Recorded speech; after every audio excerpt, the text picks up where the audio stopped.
পরিবারের বড় ছেলে কথাটা শুনে কি মনে হয়? খুবই নিকৃষ্ট, খুবই স্বার্থপর, নাকি বেঈমান, নাকি নিজেরটা ভালো বুঝে?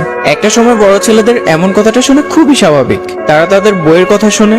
তারা বিয়ের পর মা বাবা ভাই বোন তাদের সাথে সম্পর্ক রাখতে চায় না, চায় আলাদা হয়ে থাকতে, কারণ তারা যে স্বার্থপর। কিন্তু দিন শেষে তারা যে সুপারম্যান হয়ে পরিবারকে ছায়া দিয়ে রাখতো, এটা কয়জনই খেয়াল রেখেছে?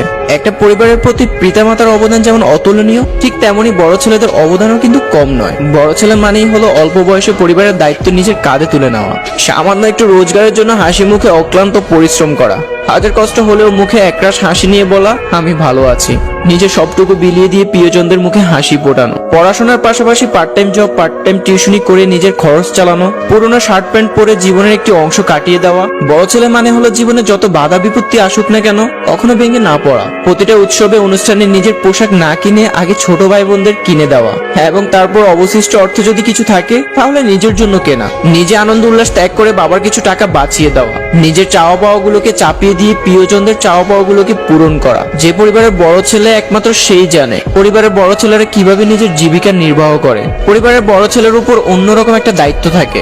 বাবার পরেই বড় ছেলেদের কাঁধে পড়ে পরিবারের সমস্ত দায় দায়িত্ব। এর জন্য তাদের নানা ধরনের ত্যাগ স্বীকার করতে হয়।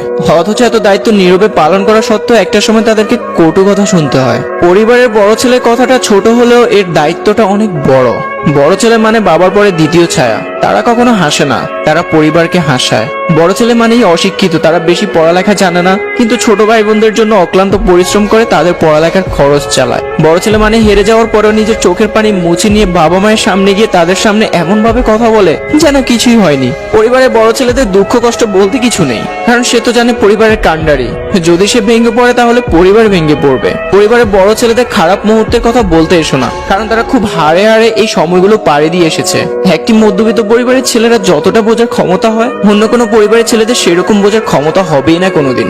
একটা মধ্যবিত্ত পরিবারের বড় ছেলেরা সবার সাথে তাল মিলিয়ে চলতে পারে না, কারণ তারা টাকার কাছে হেরে যায়। পরিবারের বড় ছেলে মানে জীবন যুদ্ধে ওয়ান ম্যান আর্মি হয়ে দায়িত্ব পালন করা। নিজের যাই হোক না কেন নিজেকে কোনো ভেঙে পড়তে দেওয়া যাবে না। তাদের নিজের কাছে নিজের ইচ্ছার কোনো দাম নেই। পরিবারের মুখে হাসি ফোটানোর জন্য খুবই ব্যস্ত হয়ে থাকে তারা। পরিবারের বড় ছেলে মানে জীবন আমার আর সুখ সবার। তবে বড়ই আফসোসের বিষয়, পরিবারের বড় ছেলেরা এত কষ্ট করার পরেও তাদের মূল্যটা তারা কখনোই পায় না। তাই আমাদের উচিত বড় ভাই নামক দ্বিতীয় সুপারম্যানকে শ্রদ্ধা করা, সম্মান করা।